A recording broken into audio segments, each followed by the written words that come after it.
All right, let's go back to one of our earlier top stories about that fire in Parliament. Jermaine Carelse, who's Cape Town Fire and Rescue Service spokesperson, joins me now.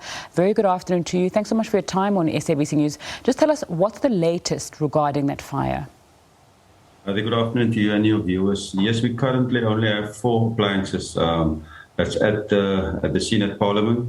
They're busy just with damping down operations. They're going through each and every floor.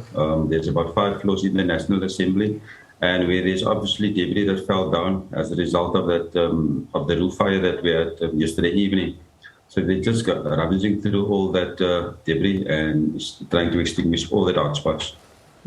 Just talk to us about the chances of a flare-up. I know you're saying they are trying to contain the ashes and the embers that have fallen down, but we thought the fire was contained the day before yesterday. I think it was, and it flared up again. Yes, I think that it was all by surprise. I think the southeaster was not our friend yesterday, and that's one of the elements, obviously, that we cannot control. But today, the whole section of the roof is actually completely burnt away.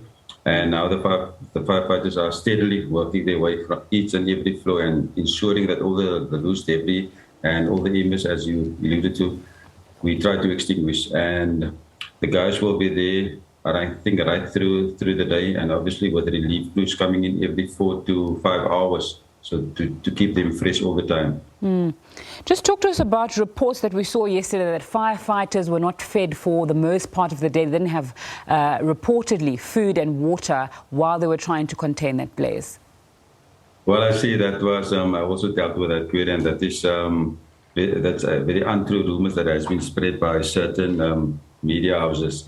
The guys get their food, or they get hydrated, their water every 4 to 5 hours. Also with rat packs that we supply them. That's a policy of the city.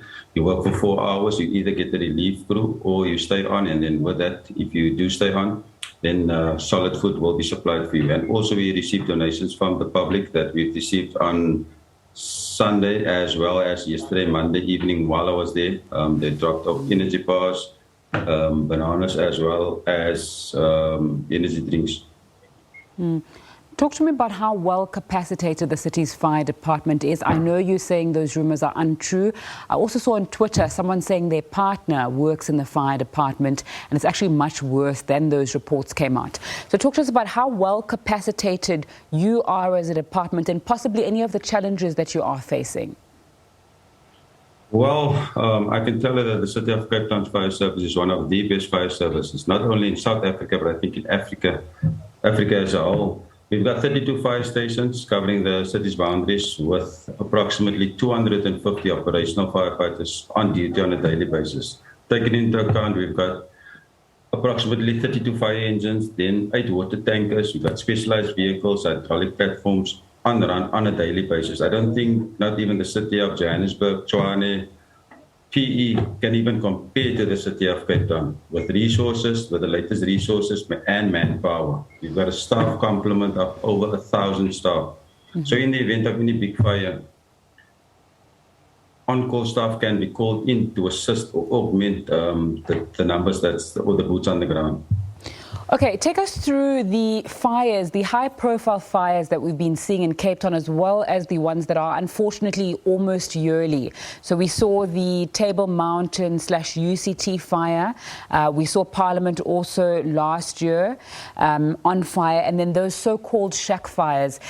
Is there a problem of fires in Cape Town? Are they increasing, or is it that there's media attention on specific ones, which makes it seem like perhaps there is a growing fire danger in Cape Town?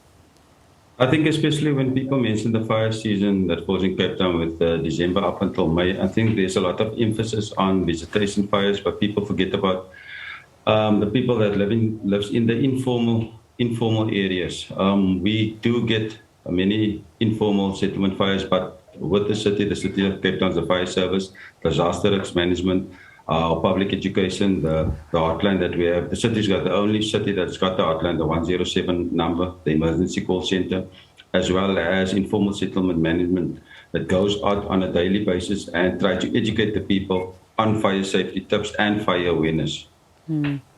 Jermaine Carelse is the Cape Town Fire and Rescue Service spokesperson, joining me there to talk about that fire in Parliament, as well as, of course, the seasonal fires that take place there. Thanks so much for your time on SABC News. It's time for a short break. When we come back, we're going to stay with that. We're going to look at the insurance side of this fire in Parliament and beyond that. Do stay with us.